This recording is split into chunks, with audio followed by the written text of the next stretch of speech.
नमस्कार students, welcome back in extreme teaching with Livjeet. Last video को continue करते हुए लेकर चलते हैं आज के topic LCM. LCM means lowest common multiple. Last time हमने आपको स्टडी करवाया था एचसीएफ के बारे में। क्या फुल फॉर्म थी एचसीएफ की?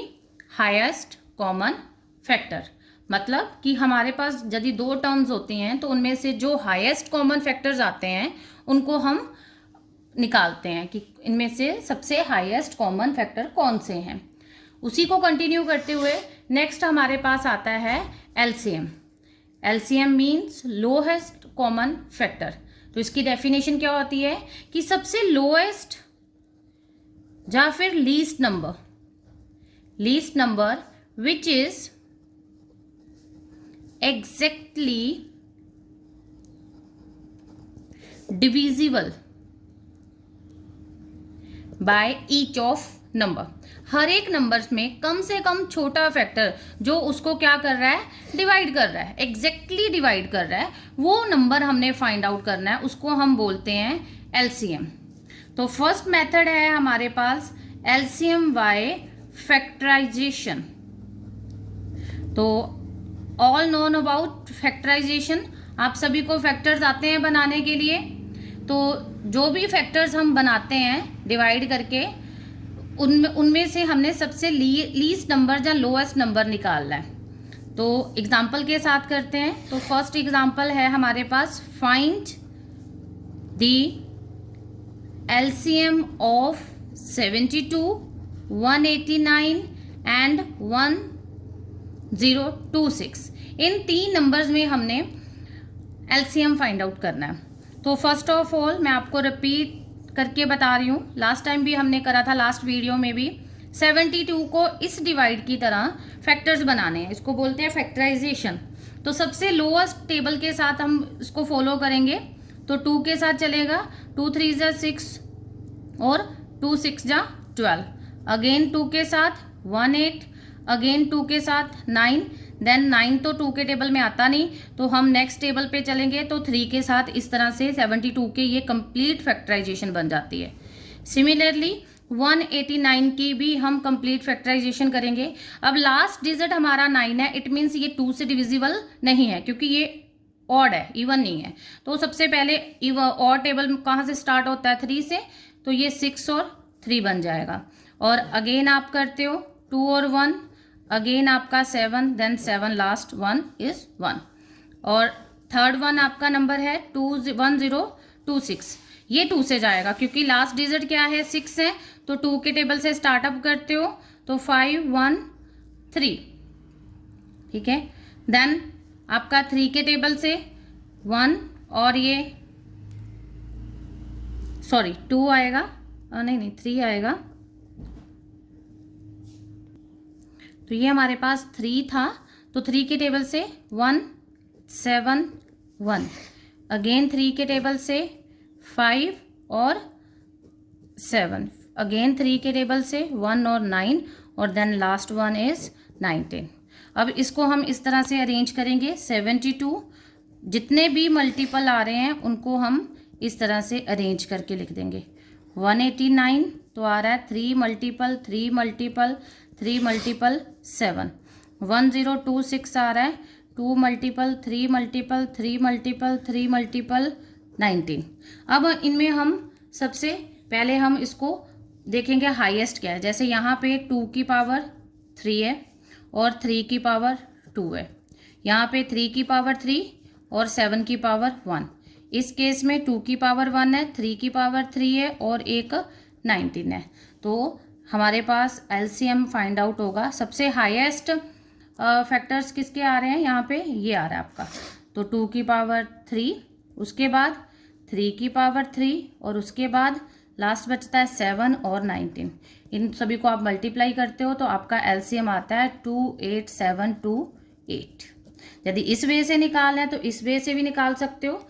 यदि आप इस वे से नहीं निकालना चाहते हो तो जैसे हम एचसीएफ लेते हैं तो एचसीएफ की वे से भी आप इसको फाइंड आउट कर सकते हो। जैसे कि इसमें हमारा 3 कॉमन है और एक 3 कॉमन है, तो पहले हम कॉमन फैक्टर्स लिख लेते हैं।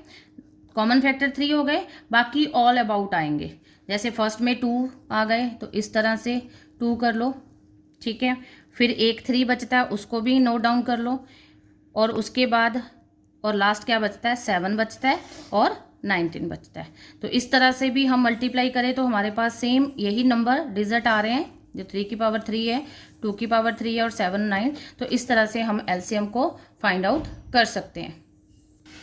अब हम चलते हैं, आपको थोड़े से फॉर्मूले नॉन थ्रू करवाएंगे, क्योंकि एचसीएफ निकालना तो इजी होता है, बट एलसीएम में थोड़ी सी प्रॉब्लम सभी को आती है फॉर द टाइम बिंग। जैसे जैसे टाइम बढ़ता जाता है तो हमारे माइंड से छोटी छोटी चीज़ें स्किप करनी शुरू हो जाती हैं।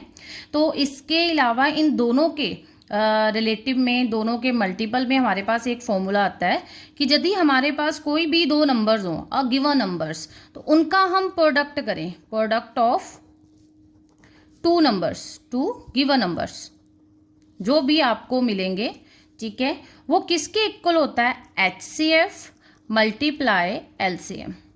कोई भी दो नंबर्स आप ले लो, उन दोनों का प्रोडक्ट कर दो, मतलब उन दोनों को मल्टीप्लाई कर दो, तो वो किसके इक्वल होगा, जो उसका एचसीएफ निकलेगा और जो उसका एलसीएम निकलेगा। तो इस तरह से हम डायरेक्ट किसी भी इस मेथड से, इस फॉर्मूले से हम एचसीएफ भी फॉर टाइम बिंग, यदि आपको एलसीएम निकालना है तो आप क्या करोगे, product of two numbers divide by HCF. HCF तो आई थिंक ईजी है निकालना, तो यदि आपने किसी का एचसीएफ निकालना है तो product of two numbers divide by LCM. तो इन फॉर्मूले को आप अकॉर्डिंग टू सिचुएशन यूटिलाइज कर सकते हो।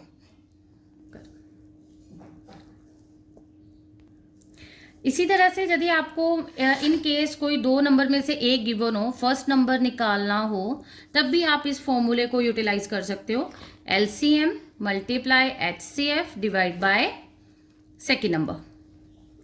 तो इस तरह से यदि आपने सेकेंड नंबर निकालना है तो आप रिप्लेस कर दें LCM multiply HCF divide by first number. तो आपके पास फॉर्मूले में 4 चीज़ें थी, एलसीएम एचसीएफ और दो नंबर्स। तो according to situation given question में क्या होता है, ज़्यादातर जितनी फॉर्मूला होता है उसके अकॉर्डिंग 3 चीज़ें आपको मिली होंगी, 3 चीज़ें मिली होंगी और एक चीज़ आपको फाइंड आउट करनी है। तो आप इस तरह से एडजस्ट करके उसको फाइंड आउट कर सकते हो। इसी तरह से हम चलते हैं अपने नेक्स्ट फॉर्मूले पे कि हमने एचसीएफ एंड एलसीएम निकालना है ऑफ फ्रैक्शन, कि आपको कोई फ्रैक्शंस गिवन है। तो फ्रैक्शंस गिवन हो तो एचसीएफ और एलसीएम निकालने के लिए क्या फॉर्मूला होता है, फर्स्ट ऑफ ऑल एचसीएफ निकालना हो तो HCF of denominator numerators divide by LCM of denominators. इस तरह से आप इस फॉर्मूले का यूटिलाइज करके आप एचसीएफ निकाल सकते हो। सिमिलरली आपने एलसीएम निकालना है किसी भी दो नंबर्स के बीच में, जब फ्रैक्शंस के बीच में, तो आप एलसीएम ऑफ डिनोमिनेटर पहले करोगे,